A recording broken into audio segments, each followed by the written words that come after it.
Entering the Mayo Experience. Mayo Experience. Mayo Experience. Mayo Experience.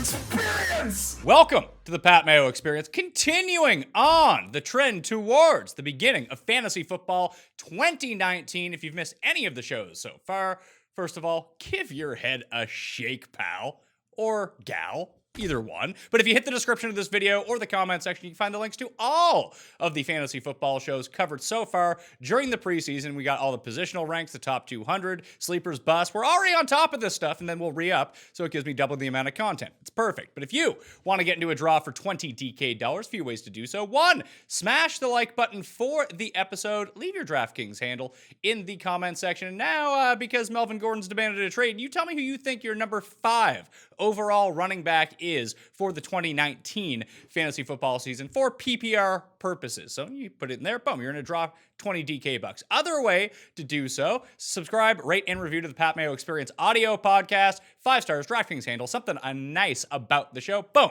You're in that draw too. The other way to do it, follow me on Instagram at ThePME. See one of the football photos that are up there. Give it a quick heart and just leave your DraftKings handle in the comment section. Boom. Those are the 3 ways to get into the draw for 20 DK bucks. Joining me on the show today, it's very exciting times from funky North Philly. He is of Pro Football Focus. He's on the TVs. He's on your radios. It is DJ Jazzy Jeff Ratcliffe. What's going on, man? Quite an introduction. It is exciting times indeed. What I love about this time of year, Pat, is it's not fall like, us, up north a little bit get to experience all the seasons. It's not quite fall. You don't have that smell in the air, but football is in the air right now. We're not that far away. I mean, camp is opening up across the league. By the 27th, every team will be in camp. And fantasy drafts are right around the corner. It's a great time. And we do have the luxury right now that, I guess the 2 things, we'll get to one here in a second, but we don't know about the Tyreek Hill situation. Now we have Melvin Gordon, but no one's hurt yet. It's not the beginning of August where it's like, all right, I've done a few drafts and I was going to say Jordy Nelson's out with a knee injury. I feel like that was 10 years ago now. But someone that you draft in the first 2 rounds is just all of a sudden going to be out for the year. Then it really puts a damper on it. Right now, we're really getting back into it and everything is super exciting. You must feel this too. By week 13, it's kind of all right, when's the season going to end? I do get that. The burnout is very real. The beauty, but the curse of the NFL is there's no downtime. I mean, we're processing things on Tuesdays. We're figuring out what the F everything meant. And then it's Thursday already. And then we're back into the grind for the weekend. So yeah, by week 13, but the beauty is once we get to the playoffs, I love NFL playoffs. There's no doubt about it, but I also love the NFL draft. And so January really starts that whole process. So, hey, there's no offseason. I know it's cliche, but that's a good thing in the NFL, even though there are those lulls at times and the times where we're like, man, why do I do this to myself? It's just a great, great, great thing. All right, let's talk about Mr. Melvin Gordon. You put out a tweet about Melvin Gordon, a week ago, 2 weeks ago, and all of a sudden Melvin Gordon responded to it. So tell the people about this. Yeah, so I was doing some research, just sort of polishing up, June and July is when we really polish up everything that we've done looking back in order to look forward for fantasy purposes. So I was looking at goal line work. For me, 3 metrics when it comes to touchdown production that you can use to your advantage are goal line carries, so carries essentially inside the opponent's 5-yard line, end zone targets, and end zone throws. So depending on whether you're looking at running, receiving, or passing. So Melvin Gordon last year was a double-digit touchdown guy, which is obviously not easy to do. Remember, real football is not video games, so it's really tough to do that. So he goes out, puts up double-digit touchdowns, and ordinarily when a guy produces like that, he is going to, he's going to have a lot of work in the goal line region. Last year, out of the 6 running backs to top 10 rushing touchdowns, he was the only one to not see at least 10 goal line carries, and he only saw 5. So that tied for 38th in the league. That is really low. And if the number like that continues, that would suggest that his touchdown production is not sustainable. It's going to regress. It's going to move downward. Now, of course, I say it in a very nice way. I say, which could suggest TD regression. And everybody freaked out and basically said that I basically assumed that I meant Melvin Gordon stinks, including Melvin Gordon, because he tweeted back, we'll see about, or I disagree. That's what he said, not we'll see about that. So he disagrees. And lo and behold, just a couple days later, the news comes out that he could potentially hold out. So it's going to be really hard to top double-digit touchdowns if he in fact holds out. Yeah, I mean, unless we start counting when he's playing football and on his like PlayStation or Xbox, then all of a sudden he could have like 45 touchdowns. It'd be great for his fantasy purposes in his one-person, one-man video game fantasy league. He'd be excellent. I initially had him at number 5 in my running back rankings. This is why I'm doing the giveaway to see who the new number 5 is going to be. And now I'm having problems replacing him at number 5 because I'm really torn on some of these second-tier running backs. But if we don't know. And I mean, this is the situation we got ourselves into with Le'Veon Bell last year. Like, if the holdout continues and he's not traded into like the second week of the preseason and we're doing fantasy drafts all of a sudden, like, what does that do to Melvin Gordon's stock? Like, where can you feasibly take him? Yeah, that is the challenge. And the thing about Le'Veon Bell, like that was the unthinkable. This time last year, it's like, no way. If the guy wants this money, he's not going to hold out the whole season. Well, yeah, he held out the whole freaking season. So now that the precedent has been set. And I don't think we're going to go through the next decade of football and not see this happen again, unfortunately. I do think it will happen. I don't think, necessarily Gordon's going to be that example this year, but it is within the realm of possibility. So I agree with you, moving him out of that top of the second tier, which would have put him as like a mid-first round pick in a 12-team league. I moved into the very back of that tier.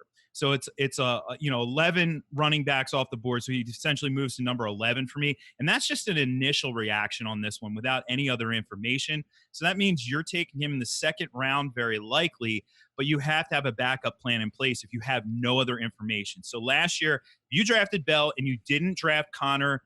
Well, you know how that worked out. Not well at all. Whoever drafted Connor got him at a great deal. Now, this year, Austin Ekeler was already going well, he was going ahead of where Connor would have went last year, but you're still getting him at a decent enough value. And I think you have to view Austin Ekeler now as the premium handcuff. He's not James Conner in that he's going to step in and get 100% of the starters' work, because we have this from last year. We know what Austin Ekeler got when Melvin Gordon missed that time during the fantasy playoffs last year.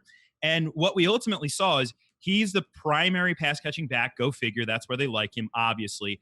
But also, he was getting about 65% of the carries to 35% for Justin Jackson. So while he's not going to be a true bell cow, Austin Ekeler could put, top 15 fantasy numbers up on the board easily with that sort of volume in that offense, if he in fact gets the opportunity. And then we also have to consider Justin Jackson now in week 15 last year was a feature back because there was nobody else there. Ekeler was also hurt.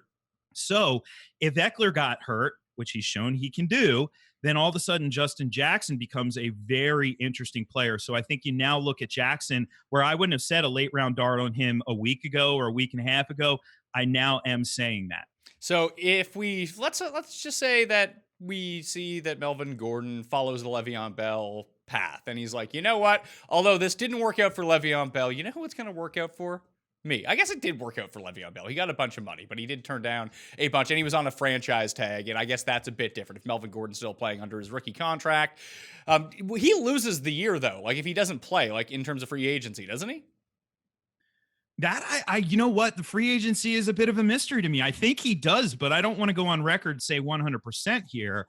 But it would sort of be an unprecedented thing. You bring up that's really key too, because Le'Veon Bell had a lot more money on the table last year that he was missing out on. Not to say that $5+ million is anything to bat an eyelash at for Melvin Gordon, but $5+ million compared to whatever 16 million or whatever Le'Veon Bell was slated to make last year, big difference. Still, there's a lot of moving parts here. And this could be one of those, the big example last year that a lot of people pointed to was Emmitt Smith. And Emmitt Smith held out a couple games into the season. We could also see that. So, it's one of those things where, it's a risk reward with Melvin Gordon. Getting him in the second round, you have that potential reward of this guy is a top 5, top 6 guy who you're getting at a discount. You just have to make sure you back him up with Ekeler, and it's weird now too, because there 2 weeks ago, I would have said Todd Gurley, out of that top group of running backs, the top 12 running backs has the most question marks. And now it's like, does he, or is it Gordon who has the most question marks? It's risky with both of those guys, but obviously the reward with both of those guys is potentially there as well. So if we know, and maybe this is just the Twitter and the internet speaking, that running backs may or may not matter, at least in terms of paying them a lot of money, probably not the best idea for your salary cap.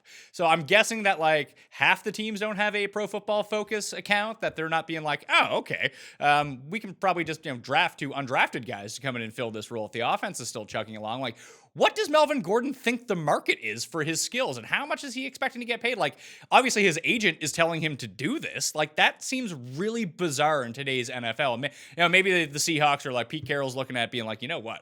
We could use another running back because we want to run the ball 98 times a game. Like, where does he think this market is coming from? This is the challenge, though, because, from the standpoint, like we have to put ourselves in Gordon's shoes as well. I mean, he's at the end of his rookie contract. Running backs tend to not get paid. Bell, that was a little bit unprecedented. I don't know if a lot of people expected him to get that much, as much as he got from the Jets. But there are factors. So, I mean, I can't knock the guy for trying to get paid, but there are factors working against him. Like we see average age of decline at running back is typically either age 26 or 27 when that kicks in. We also, my buddy Scott Barrett from Pro Football Focus did some research last year, and he showed running back decline sets in year 5. Well, Melvin Gordon's 26 years old and heading into year 5. So those are really 2 checks that are big-time checks against him. And anybody who throws out the Todd Gurley extension, Todd Gurley was 24 when that extension kicked in. So he had age on his side at least. It's a weird situation, and you almost, when you look at it from the Chargers standpoint, you can't see very many scenarios where they actually back down and pay him. It's a lot of moving parts right now. And it is really, like I said, it is really risky for fantasy purposes. Yeah, and this is a team that historically does not shell out the bucks to pay in these sort of situations. A notoriously cheap franchise. And really, realistically, until they get their new stadium, what do they care? I know they're going to try to make a run at the Super Bowl. They're a very good team. But if they've assessed it, that they're like, you know what, we can have, when we took Melvin Gordon out last year and replaced it with the tandem of Jackson and Eckler, we were basically the exact same offense, that I can just see them like, you know what, you want to sit out Melvin?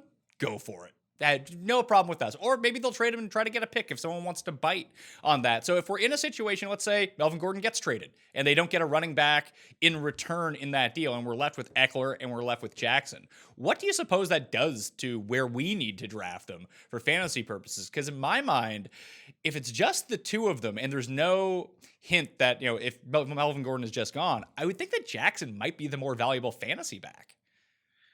I don't know, though, because like I said, we did get those weeks last year where we did see what this team will do. Like week 7, Gordon missed that game. And really Jackson had been used almost exclusively as a special teamer before that point. So he only played 16 snaps. But really, as the team grew in confidence with Jackson, that's where we see in like week 13 and 14 when Gordon was out. So Austin Eckler had 49 snaps in week 13, 26 for Jackson. 40 snaps in week 14, 33 for Jackson. But where we did see Jackson sort of eating in on the early downs, Eckler was pretty much the exclusive passing down back in each of those 2 games. So that's where it gets a little tricky. I mean, PPR, you like the guy who's going to see the most targets if it's a close situation in terms of carries. And Eckler was still 65-35 in terms of carries. So I still think Eckler is going to be the more valuable. But like I said, he's a little bit undersized. He showed last year that when he gets that extra work, I mean, I don't think it was a huge coincidence that he was banged up for week 15, that he could get hurt. So whereas we may not be viewing Jackson, I wouldn't view him as more valuable than Eckler. I would view Jackson as one of those premium handcuffs. Like, this year, Latavius Murray is going to have value independent of Alvin Kamara. But if Alvin Kamara gets hurt, Lat Murray he's an RB1 in that offense with the limited competition for touches. So I think you have to view Jackson kind of in that tier, which will put him inside the top 10 rounds. It'll put him probably around round 8 coming off the board. That is, of course, if Gordon is out of the mix. So if we now talk about tier 2 running backs, I've actually dropped Melvin Gordon down into tier 3. My tiers are a bit beaten up. So I think, is it basically a consensus across the industry, which is never a good thing, by the way, the top 4 guys, that it's some sort of different combinations of Elliott, Barkley, Kamara, and McCaffrey? Like, those are the top 4, right? Yeah, exactly. The big 4 this year. It is weird when we have that consensus, but I think that's spot on. And, it's interesting, just a quick offshoot of this, Pat. So I've noticed in home leagues, and a lot of people may have noticed this in your home leagues as well. So when you're drafting, you may have those guys who historically have done no prep. They basically go, they hit, fantasy football rankings in Google. They print out the first set of rankings that they can find, and they show up at the draft. 15 years ago, those guys were the worst drafters ever. But every so often in today's era of fantasy football, they'll show up and they'll be like lights out for the first 3 or 4 rounds. You're like, what the heck is going on? Did this dude finally wise up and start doing prep? No, it's because there is a lot of consensus in the top 50 or so of rankings in the industry. There's not that many wild swings in that area. So when they're going through the first, 4 or 5 rounds, then sure, they're going to look lights out. But those people always fall apart as we get into the middle and late rounds. If you end up with one of these top 4 picks and you take one of these top 4 running backs, what are these? If we're playing like a 12-team league, what does the back end of your second and third round look like? And what do you think you should be targeting there? Because there's one name, we're going to get to a few of these running back names, but Nick Chubb's average ADP is like 22, and that's after Damian Williams. That's a few spots before Aaron Jones and Leonard Fournette and guys like that. It seems to me, and maybe I'm reading this completely wrong, maybe people are just terrified of Kareem Hunt coming back in week 10 and taking the job again, but it seems like Nick Chubb is like a lock for that spot, doesn't he? Well, I like where he's going in that range. I mean, he's got that, workhorse potential. And I do think, despite the narrative, that Chubb is a little bit better of a pass catcher than what a lot of people believe. But I think that is the challenge, though, is what is Kareem Hunt when he comes back in week 10? Is he a guy who goes out, and I don't think he takes the job because Nick Chubb's a better between the tackles runner, but Kareem Hunt's a better pass catcher. So does he go out and take that work off of Chubb's plate? Does Chubb go from an 18 to 20 touch per game guy to a 15 touch per game guy, which down the stretch could be a little significant. So that's why I have him just outside. He's the top of my tier 3 right now. I think that's fine if you're looking at him, although the beauty to so many running backs going in the early rounds right now is that in the late second, you have the opportunity to land a pretty darn good wide receiver. In the era of zero RB a few years ago, that wasn't going to happen. But today, you're seeing guys like Mike Evans potentially fall into that range, who is coming off a 1,500-yard season and with a little bit of positive regression in touchdown production, could be a monster. Antonio Brown with some question marks, and I've seen him fall a little bit. He's kind of had some swings in the second round in a lot of drafts that I'm in, but you could get your hands on these guys in the late second round, and on top of that, have one of those top 4 running backs. It's a good situation. And then I actually don't mind waiting a little bit in that third tier of running backs. So instead of going at the top end of that tier, taking somebody like Nick Chubb, then you could take a shot at Leonard Fournette in the third round. I know a lot of people are not crazy about that idea, but Fournette's the type of guy, like, if he could just stay healthy and focused, he's going to see volume. There's no competition there. Alfred Blue is there. All right, we know what Alfred Blue is. Raquel Armstead, shout out to Temple University, but he's a rookie who's certainly going to be unproven in his rookie year. There's very minimal competition for touches, and I think there's going to be more stability in that offense this year with Nick Foles under center. He's not, it's not like a huge upgrade over Blake Bortles, but it is an upgrade nonetheless, which will help the entire offense. Yeah, looking at it right now, like in terms of ADP, like, let's see, where are they all going here? Fournette, number 28 overall. That's, Aaron Jones is at number 25. Then you have like Marlon Mack, Devontae Freeman, Kerryon Johnson at 35, Derrick Henry, Josh Jacobs, David Montgomery.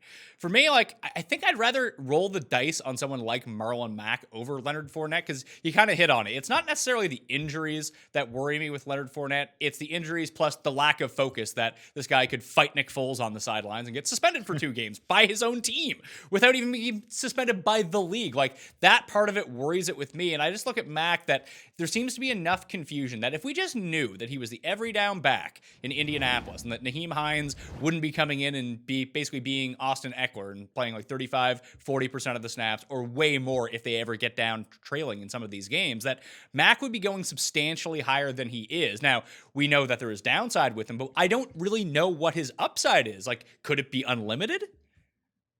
I don't know if it's unlimited, but we saw the upside last year. I mean, he had 3 top 10 fantasy finishes, 3rd in week 7, 3rd in week 8, 6 in week 15, and then, of course, 1 in week 17. So whatever, you toss that, but still it shows the upside.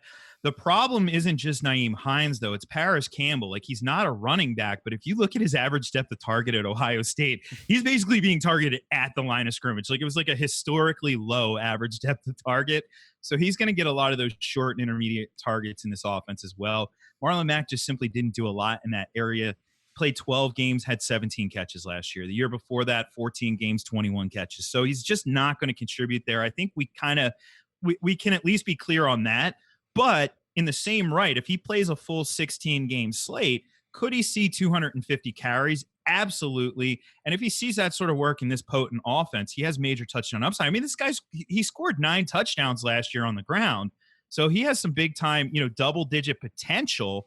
I don't mind it. I really don't. I have Fournette just a tick ahead of him, but it's a razor-thin margin when you get into that tier of guys for me. So Mack is certainly in the mix. I like that Colts offense a lot this year. Well, there's one thing, too, that could really dive into this. And I made a huge error last year with Ezekiel Elliott being like, he can't be one of my top 4 running backs. He doesn't catch enough balls. And then all of a sudden, he's on the field and he's getting like 7 targets a game and he's just getting dump off after dump off after dump off. And all of a sudden, Zeke, now, if you give him some positive touchdown regression from this season for this year and expect the receptions to stay at the same place, he's the number 1 running back if he can get to like 14 touchdowns. So that can happen, but where they had a new regime in Indianapolis last year, very last second, and Mack was banged up for a lot of the preseason and into the first part of the year, that maybe he just didn't get integrated into that passing offense. And maybe they saw that Hines was an excellent pass catcher, and there were certain things they wanted to do with him, and they thought, we're making a playoff run. We don't want to change this midstream. It's too hard to take off a guy that has been really good at this role, but maybe Mack can absorb some of that this year. Is that at least in the cards? It's a possibility. There's no doubt about it. I think it makes a lot of sense what they did with Hines, just given his sheer speed. One of the fastest times, in the combine that he participated in the 40-yard dash. So super fast guy. You get him in space and let him do his thing. Whereas Mack, has a little bit more size, can give you more between the tackles. I wouldn't rule it out, that he would have a larger role in the passing game, but I'm also not going to count on it per se either. I would look at that as more of a bonus than anything. Also, by the way, Ezekiel Elliott, the team did draft Tony Pollard. And Tony Pollard, basically almost all he did at college level was catch passes. So I don't know what that says. Sometimes these teams will tell us a story with their draft picks. Other times we may read too much into the draft picks, but at least it is something that people should note right there. So the other one on this list is Josh Jacobs, who I think people are a bit pensive because he's a rookie. He plays for the Raiders. I've had a few guests on, and if I had to ask you which receiver leads the league in targets this year, who would be like the 3 names that would come up to the top of that list? Would it be Hopkins, probably Antonio Brown, and someone else? Julio, maybe? Yeah, Julio would have to be up there. You have to like Devontae Adams as well, potentially, when he's coming off a season where, by Pro Football Focus numbers, we had him 162 targets. Now, we scrub out throwaways, a couple other things like that, so our numbers aren't as high as you might see elsewhere. But regardless, you hear Aaron Rodgers saying, I want to throw him the ball more. So, all right, I'm in for that. Sign me up. But he's got to be up there. Yeah, Julio. Michael Thomas, maybe, though they don't throw as much as they used to. Yeah, AB, even in that Oakland offense, that's why I'm not really overly concerned about the switch to Derek Carr, is the volume is still going to be there, and they're going to find ways to get him the rock. So, yeah, he's right up there, right in that top 3 conversation. So if that's the case, and we know that the volume is going to be there for Antonio Brown, and we see this discount potentially on him, where you talked about he's going sometimes at the end of the second round of that Mike Evans range, along with T.Y. Hilton and Keenan Allen, and that type of player, not up with Juju and that Michael Thomas and Odell Beckham, like that tier of receiver. He seems to be on the very bottom end of that tier, or even the highest tier, at least the way that people are drafting. So going to Oakland has hurt his stock, at least in the minds of people, despite the volume potentially going even up, even if the efficiency goes down a little bit. In terms of Jacobs, if we inserted any running back into an offense where we said, you know what, this is a potential 3-down situation, at least it's a 2-down situation with all the goal line work, and if he gets stuck on the field for all 3 downs and he starts catching a lot of these dump-offs, he could end up being like a top 10, potentially top 5 in terms of volume type running back. But where he plays for the Raiders, he's getting pushed down the list. Pick like number 38. Is he someone that we should be taking like 10 picks earlier at the beginning of the 3rd round, back end of the 2nd round, if you're looking for a potential bell cow running back? I don't even know if you have to, though. That's the beauty to it. You have to use perception to your advantage in drafts. So if I always like to sort of split the difference. So if you think that's maybe where he should go, then split the difference between that and where he ultimately is going, and you have a better value so that you're not reaching too much. But I do agree, and Pat, there, part of it is this fear of rookies that we've seen. Like last year, there were literally people like Saquon settled out at 1-7, seventh overall pick. There were people arguing of how crazy that was, and I quote, because he's never played football before, which is the dumbest thing that I've ever heard in my life. And I've heard a lot of dumb things. He played football at Penn State, and he was really freaking good. The year before that, people said the same thing about Ezekiel Elliott when his ADP settled out at, what was it, like, whatever, 1.5, 1.6, where he was coming off the board in his rookie season, or so 2 years before that, not the year before it. But, every time we have these running backs who are premium type guys, there or even fringe premium type guys, there's that pushback if they're a rookie. So it worked out well with Zeke in his rookie year. It worked out well with Saquon in his rookie year. And Josh Jacobs isn't those guys. He isn't that caliber. But in the same right, we're talking about him. If you're saying taking him in that range of the draft, I mean, he's knocking on the door of RB1 territory. So we're talking about him in that range. And then there's that pushback that, people are like, no, rookie, can't touch him, unproven commodity. I think you're going to get him at a nice value. And in fact, I've been targeting him a lot if I can get him, although I have seen him creep up just a little bit in industry drafts where people aren't as fearful, but also David Montgomery as well. That's the other, rookie unproven commodity in a potentially really good situation. I think you get Montgomery at just a slightly better value. As of right now, the way that it averages out, Jacobs is going at pick number 38, Montgomery is going at pick number 41. And if we're going to be fearful of rookies, I see the situation and the path to being a very good fantasy player for David Montgomery. But it just seems to me like if they're going to be going in relatively the same range, that Jacobs, well, there's a chance that he's not better than Montgomery. Montgomery could be fantastic. But the safety that comes along with Jacobs and the role that he should have in this Oakland offense seems far more safe to me.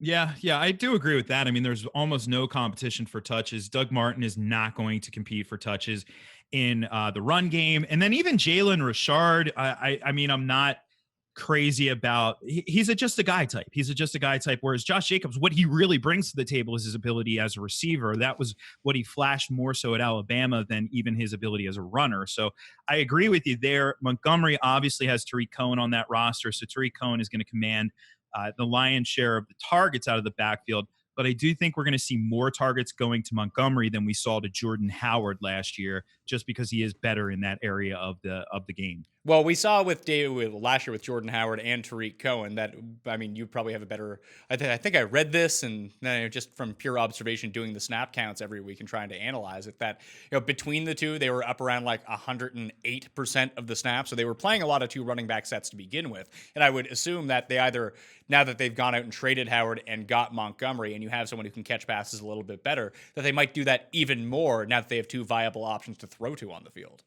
Yeah, and it really makes sense just in that offense in general. I mean, historically, Andy Reid has always used that type of offense too, with the run game as pass game as an extension of the run game. So, those short passes are pretty much handoffs, in a lot of ways. I mean, just sort of dumb it down a little bit. And so, Matt Nagy, I expect him to use a lot of those concepts. And you like, now granted, coach speak in the offseason, whatever, but you like to hear a coach talking up guys, and he was talking up David Montgomery as a pass catcher. So if we take the guys that are going ahead of Jacobs right now, and who would you rather? This guy or this guy? Just regardless of ADP, just would you rather have this guy on your fantasy team or this running back on your fantasy team? Would you rather have Damian Williams or would you rather have Josh Jacobs? Ooh, Damian Williams, although I know I am lower on Damian Williams than other folks. And the reason for it is pretty simple. I like to look at things in terms of range of outcome. I don't want to just expect one outcome, because what happens when it doesn't happen is you're usually upset about it. So I want to expect a range of outcomes. And there is, at the high end of his range, the possibility that Damian Williams is the biggest breakout running back this year. He finishes a top 5 guy, double-digit touchdowns, blah, blah, blah, blah, blah.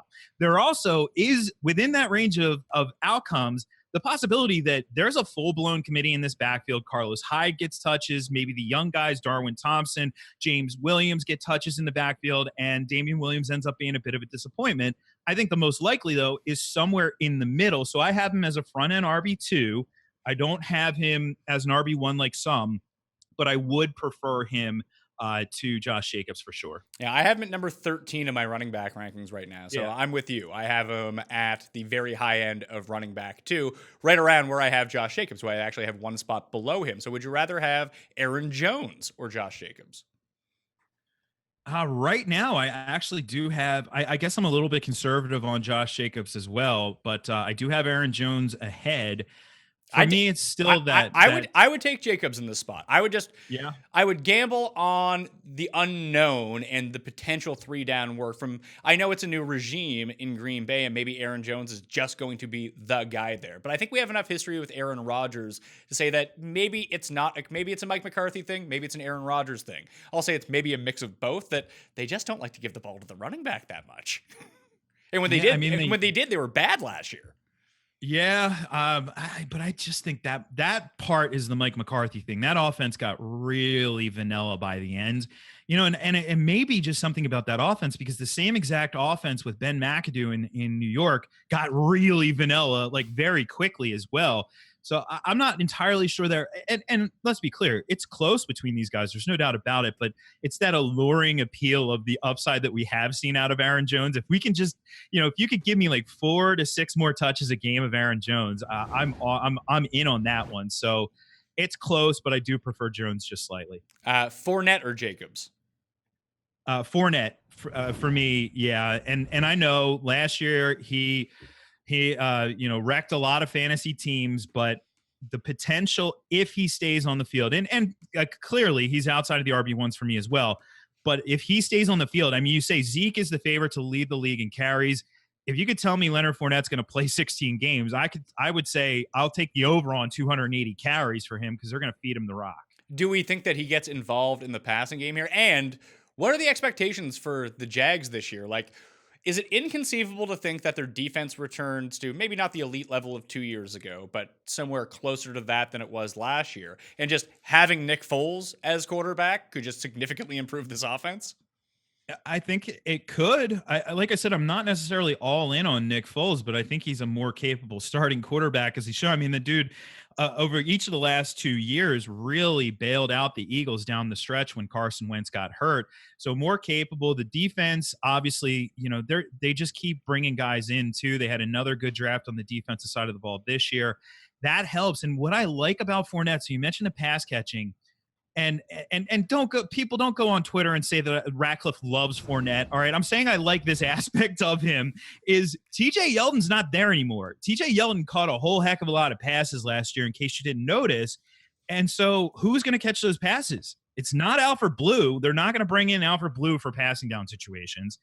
Like I mentioned, Raquel Armstead, maybe. It might see they have some guys further down the depth chart, but Fournette is a guy that I know in the past they wanted to get more involved in the passing game. That may happen this year, but we still have the big ifs with him. Can he stay healthy? Can he stay focused on the field? Well, I'm just going to chalk you up to loving Leonard Fournette. I had a guest on like 3 weeks ago who wanted to legitimately fight Leonard Fournette in a boxing match and then threatened to use MMA during the boxing match. I was just like, man, I don't think you really want to get into a fight with Leonard Fournette. The guy's like 8 times the size of you, and he's an NFL athlete. Probably not the best idea. So you're on record saying Leonard Fournette is the best running back in football, correct? Of all time, right? All time, yes. Exactly. Yeah, just give him the gold jacket right now. I would actually take Jacobs over Fournette going into the season. Maybe I'm really enamored with Fournette or with Jacobs. So the other 3 guys here are Devonta Freeman, Kerryon Johnson, and Derrick Henry. They're also all going ahead of Josh Jacobs right now, and I would take Jacobs over those 3 as well. I actually do agree with you, and I've been all over the place with Derrick Henry because just don't. There's one easy answer to this: don't draft him. Well, the thing is, though, if the team finally wises up and gives him the carries that he needs to be effective, then that could happen. We saw it last year. He was the number 1 fantasy running back in December. But is the team going to give him those carries? That's a question, obviously, we can't answer. The Devonta Freeman thing to me, though, I'm glad you brought him up. This kind of blows my mind. There's a lot of people out there who are kind of like, quasi all in on Devonta Freeman, not drafting him as an RB1, but like getting him on, getting tons of shares of him on their teams. And at the same time telling you about Todd Gurley's injury history. And it's like, dude, Devonta Freeman played 2 games last year and he's 27 years old. That's risky. And yes, the opportunity is there. Tevin Coleman's gone. It's a high-powered offense. But in the same right, we have to realize there's very real risk with Devontae Freeman this year. So the other guys going in that like before 50 picks range, so the first 4 rounds, you have Philip Lindsay at 43, Ingram at 44, Kenyon Drake at 47, and then Sony Michel at number 50. In PPR formats, I'd rather just have James White than Sony Michel. I might be leaving a bit of upside on the table, but I don't feel like I'm going to have that week-to-week inconsistency to the extent that Sony Michel might have if he's not rushing for touchdowns every week. Maybe that's what the Patriots do. What's your read on the Patriots backfield? Because usually it's like fantasy death to draft any of these guys. Yet they all turned, like if you didn't draft Rex Burkhead like I did last year, and you just got White or Sony Michel, it turned out to be okay. But James White year after year, and this is only PPR scoring, just seems to be pretty safe. And I don't see his role decreasing now with this offense a year later. You know, he was so productive that he was even like a borderline RB1 in non-PPR last year. So I agree. I don't see the role changing. The backfield is shifting. We're seeing the Patriots become a much more run-heavy offense. They're not Seattle and Baltimore to that degree, but they did down the stretch. And you look at what they did, you know, with Sony Michel in the playoffs in particular, like this is the trend for this team.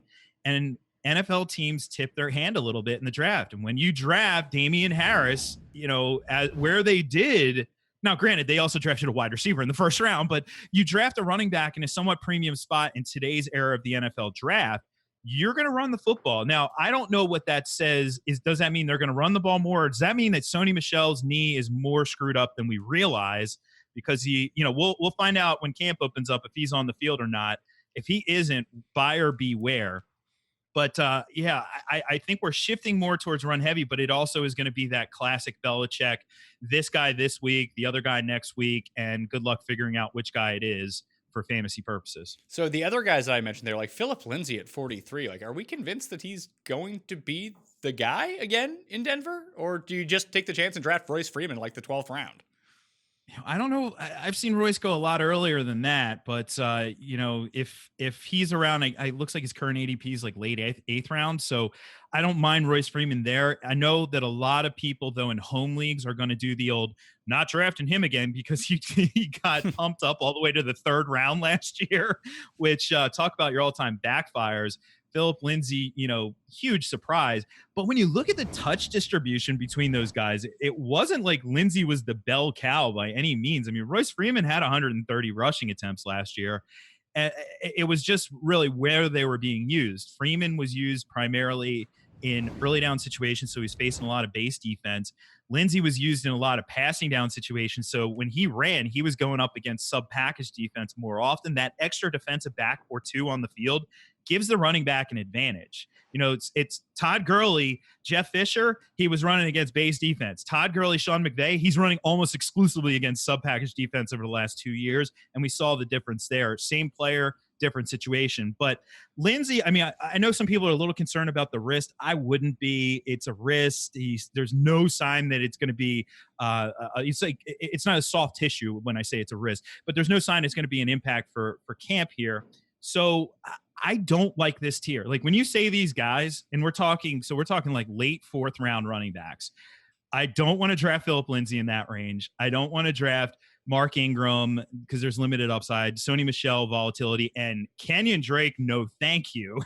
So I'm going to avoid, if I'm in that part of a draft, I'm going to avoid the position altogether. And then you look at the wide receivers going in the same range. And here's where you can get guys like Kenny Golladay, Robert Woods, 10th in fantasy scoring among wide receivers in PPR last year. He's going in this range. Brandon Cooks might fall there. You even have upside guys like Calvin Ridley, Chris Godwin, even Cooper Kupp, like all Rams receivers basically going in this range. I'd so much rather any of those guys than that mess at running back that you just mentioned. Well, do you have any sort of take on the Rams receivers? Like Cooks is going at number 42, Woods is going at number 46, Kupp is going at number 52.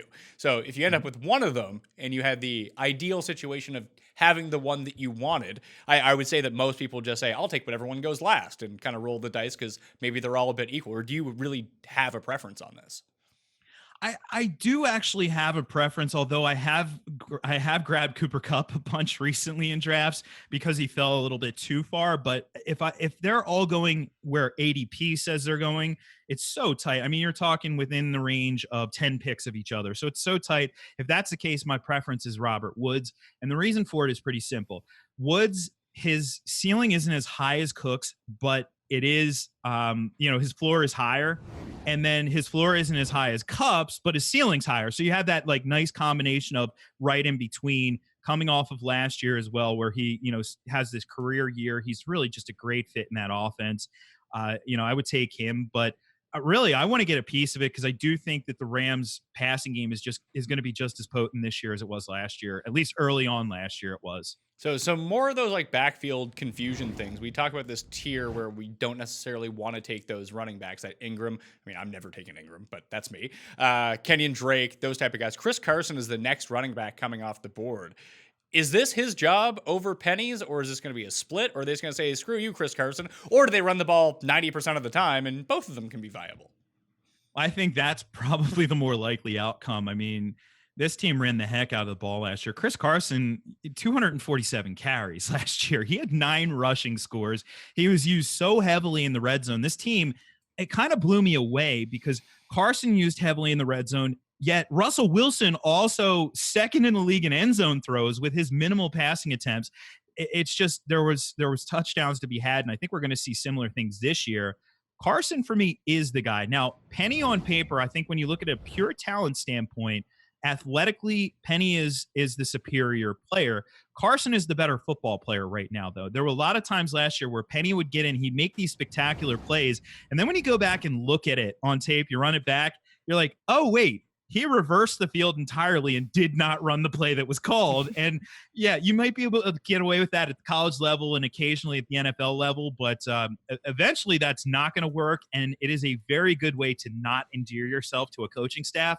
So if he can, mature a little bit in that regard and start doing the things that he needs to do on the field, then yes, I like him to take a step forward. But the nice thing is that hype of Penny right now, because he has a little bit of buzz. It hasn't pushed him up that far, but it has pushed Carson down into this range where, hey, Chris Carson in the middle of the 5th round, when you tell me a guy has 200 plus carry potential, 250 carry upside, I don't mind that at all. And I have found myself taking him. I'd much rather take a stab at him, grab a receiver in that 4th round range, and then take a stab on Carson in the 5th round range. The other one that people don't really have an idea of what to do with, and maybe they're just both bad, so you don't have to worry about it, but Peyton Barber versus Ronald Jones in Tampa Bay. Like, Barber did so little with so much last season, but let's say we knew we could pencil him into 250 touches again.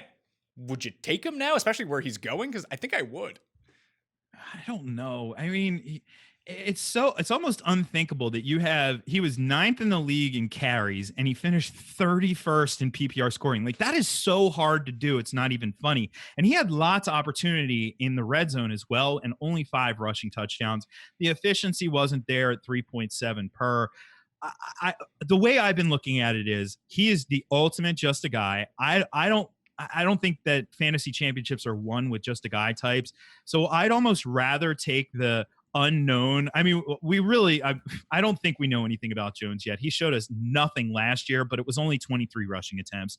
So I'd rather take the unknown, but even there, I'm not prioritizing him. If he's around in the 9th or 10th round and I still need to fill a running back spot, then I'll take a stab on him. But hopefully I'm already done drafting my running backs by that point. I've been prioritizing them a little bit earlier this year because the value at wide receiver falls so much. And then, of course, you can wait at quarterback like crazy, just like usual. So I'm looking at Peyton Barber right now, and this is probably more of a home league thing than an industry league thing, but he's going in like the 13th, 14th round. Like, I would take him there. I would. Yeah, I guess you're right. There's a value breaking point for every player, and that's certainly value, especially as you said. If you said he's going to get 250 carries, which I don't think he's going to, but if you said that, then certainly that would be a great spot to take him. We have him projected currently at 167 carries, and then Ronald Jones at 122, but Jones getting a little bit more work in the passing game. What do you have as a projection for Todd Gurley this year, and how worried should we be of not only do we worry about a split, or do we just worry that he's hurt? I think we worry about that he's hurt more than a split, because Darrell Henderson, here's the thing. Last year, if Todd Gurley was healthy through the playoffs, if Todd Gurley was healthy in the Super Bowl, we'll never know what that outcome will be. But you have to think that all of a sudden that changes the dynamic for that game a little bit more, because now Belichick has to account for Gurley. If you take Gurley out of the game, then McVay is going to go after you, with the passing game, and then it's a completely different football game at that point. So we have to be concerned there. But the problem was ultimately last year they needed a guy to spell him a little bit. And Malcolm Brown did not show the ability to do so. And preseason darling John Kelly also wasn't able to do so. Take a little bit of work off his plate. Like, Gurley shouldn't see 90% of the running back touches on his team. That number is just too high. It's unsustainable. And almost invariably, these guys are going to get hurt when they see that sort of, touch share. So instead, get him into the 70 range, something like that. It'd be a little bit better for him overall. And that's where Darrell Henderson can come into play. 8 to 12 touches per game, explosive upside, not a bell cow guy, not built like a bell cow guy or anything like that. So I'm not worried about like a 50-50 split. That being said, I'm more worried about the injury if this is a real thing.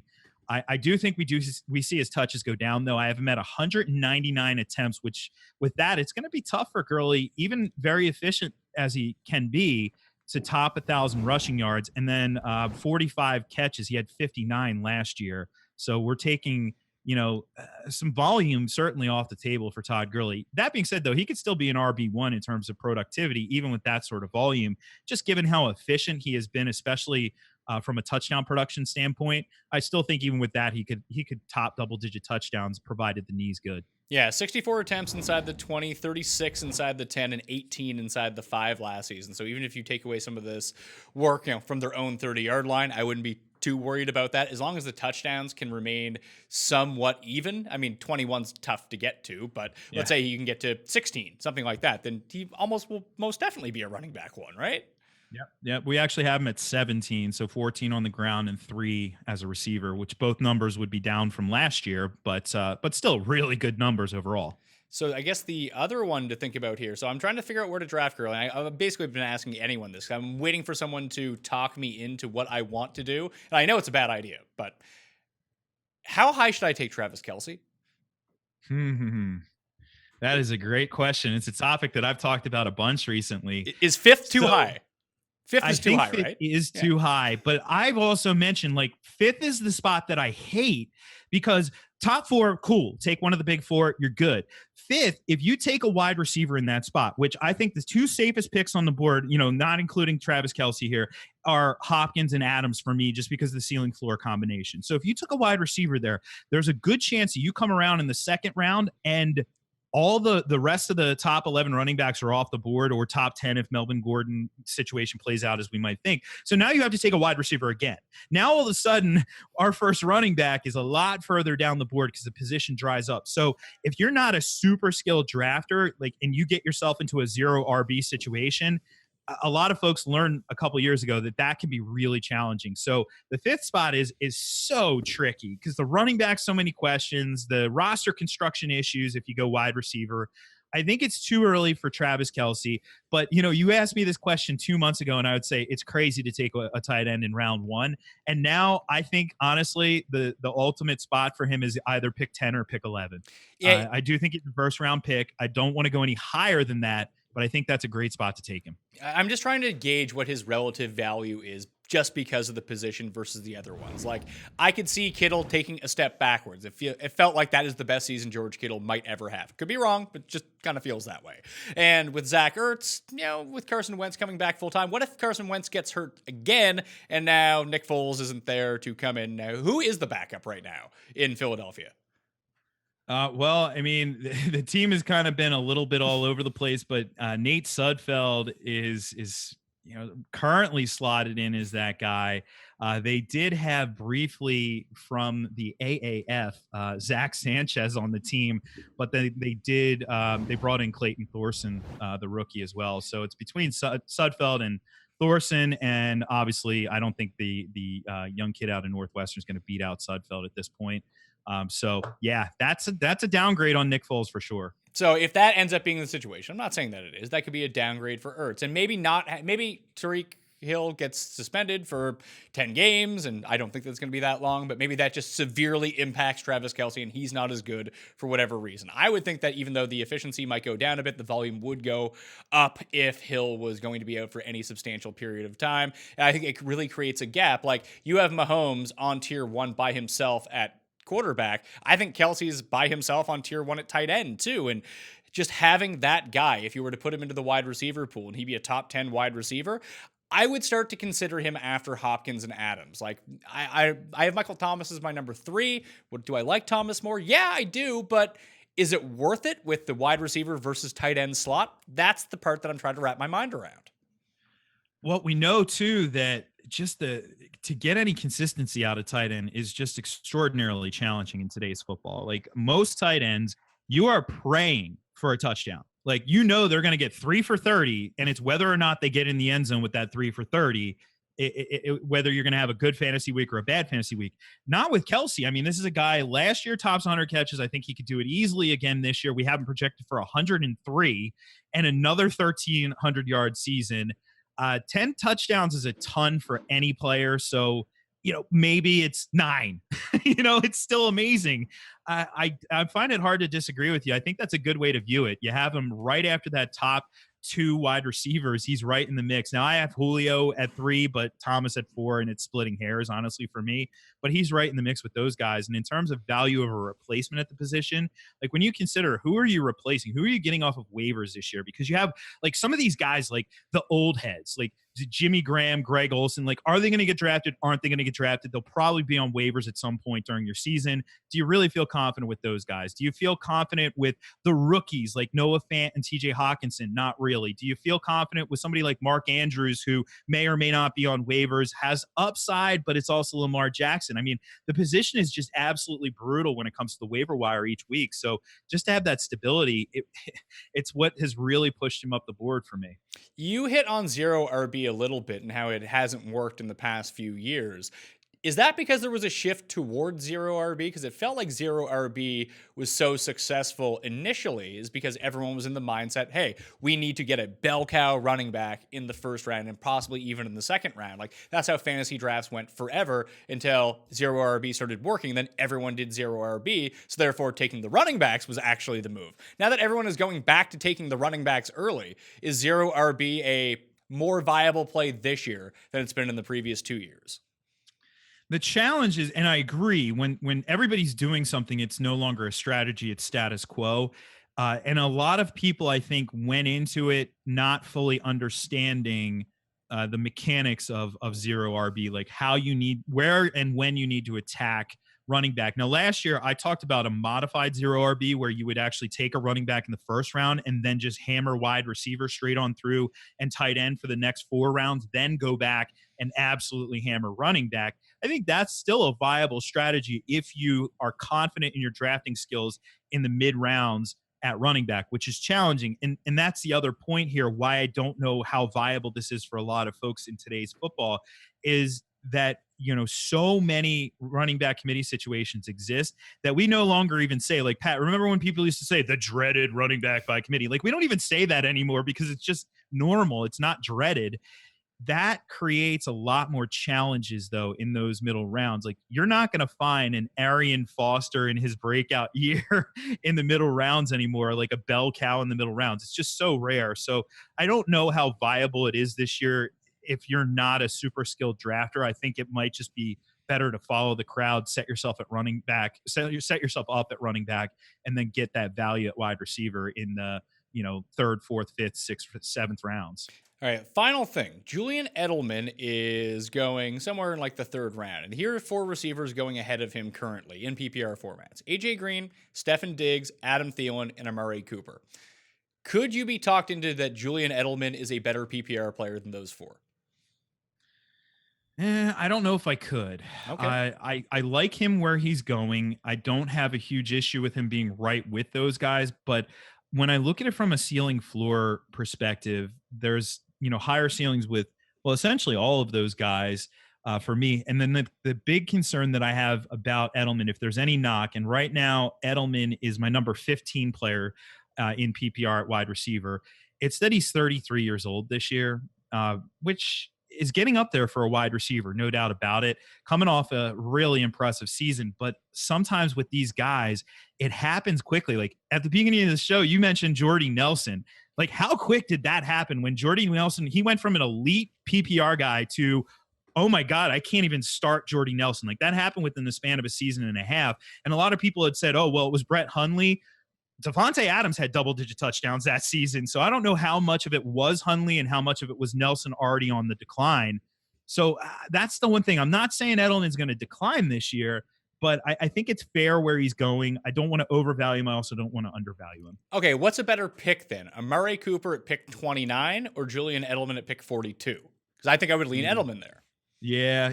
I mean, given that gap, yes, I do think I agree with you there that is a better pick. Or Adam Thielen at 24 or Edelman at 42. Like that one seems like a no-brainer. Yeah, exactly. And when you compare where Diggs is going and to Adam Thielen right now, where he's going a whole round later, I like where Diggs is going more as well. Both of these guys were triple-digit catch guys last year on the same offense, which, by the way, just throwing this out there, Minnesota's offense is being undervalued. Oh, Kirk agreed. Cousins, for everybody who said that last year was a disappointment, the dude had another 4,000-yard passing season and a career high in touchdown passes, and everybody's disappointed. So he's one of the best values on the board. How can we view Kirk Cousins as number 20 quarterback, and yet both of his receivers are borderline wide receiver ones? Like there's something in the equation that doesn't match up here. But yeah, I think that, compared to Thielen, though, Edelman is the better value. All right, if we're talking about any running back right now going outside the top 10 at running back that is potentially a top 5 pick next year, who do you think in their range of outcomes that could be? Because I have it kind of narrowed down to Dalvin Cook and actually Marlon Mack or Jacobs as well. Outside of the top 5 or outside of the top 10, did you say? Let's say outside the top 5. Okay, because Mixon has to be in that conversation too. I actually have Mixon at 5 right now in my ranking, he's a top 5 guy for me already. Yeah. All right. So there you go. I'm all in on Mixon with you as well. I agree 100% on Dalvin Cook. We don't know Dalvin Cook, what to expect this year, but we do know, hey, Kubiak came in. That's going to help the cause. There's like no competition for touches because Lat Murray's out of the mix and Alexander Madison's not going to do much there in terms of competing. So Cook just needs to stay on the field, poised for a breakout. Other than that, you mentioned Marlon Mack. I think the other guy that, we just have to throw out there just because of the range of outcomes is Nick Chubb, because if Kareem Hunt doesn't do anything when he comes back, or if Nick Chubb just takes the league by storm over the first 8 games of the season for Cleveland and the genie's out of the bottle, I mean, we saw it already. I mean, the guy had a game where he had 3 carries and went over 100 yards, and he did it on a field that was a baseball field. I mean, I love watching that game against Oakland. He makes a cut on the stupid infield dirt against the Raiders that is absolutely disgusting. So if he takes the league by storm, he could very well be in that category. But obviously the risk reward there with him with Kareem Hunt. All right, Jeff Ratcliffe, you can follow him on Twitter at Jeff Ratcliffe. If you go to his Wikipedia page, it will say that he's a former NLL lacrosse player, which is something I did not know about you, sir. Yeah, the other Jeff Ratcliffe. It's funny because Google got us mixed up. They put his info with my picture now. Yeah. So thanks, Google. I'm a couple years older. I'm now from Canada, and yes, I was a first-round pick in Major League Lacrosse a few years back. Hey, well, you can just tell. I mean, when people start dogging you because you're a fantasy analyst, you'll be like, "Hey, I used to be a professional athlete. Use Wikipedia. You can find out." I will use that one. That's going to be the move. What's going on at PFF? Why should I be subscribing outside of all of the normal reasons that I should be subscribing? Well, I mean, first and foremost, we are now officially PFF.com, so move over Pakistani Federation Football League. We now have that domain, so it's a little bit easier for folks to find us. But we just dropped the 2019 Fantasy Playbook, which is my draft guide magazine. I write it cover to cover. You can download it with a PDF file, and we'll update it multiple times here before the fantasy draft season is in full swing. That plus a lot of other goodies. The site is actually easy to use finally. So you'll see some cool stuff, including videos from yours truly right on the site now. So it is well worth checking it out. All right. And the podcast, I did want to, I saw it's doing very well on the iTunes charts, the PFF Fantasy Show. But having fantasy, I feel like in the name of your podcast has really limited me. Just, if I could go back and do it again 7 years ago and name my podcast, I would have fantasy in the name of it. I'm just telling you that right now. Very good for searchability. Yeah, it definitely helps. No doubt about it. But yeah, the PFF Fantasy Podcast with me is well worth your downloads. I appreciate the downloads. So podcast, radio, TV, magazine, Pro Football Focus. I can't believe you had the time to come on, but I do want to thank you for spending an hour with me, dude. It's been nice to catch up. The pleasure was all mine, Pat. All right. If you want to get into a draw for 20 DK bucks, rewind to the beginning of the show, and you can figure out how to do it. Smash the like button anyway if you haven't already. Follow me on Twitter, Facebook, and the Instagrams at the PME. All my rankings are up on DKPlaybook.com, and hit the description for all of the previous fantasy football shows. Good luck in the 2019 preparation season for fantasy football. I'm Pat Mayo. I'll see you next time. That Mayo experience! Experience!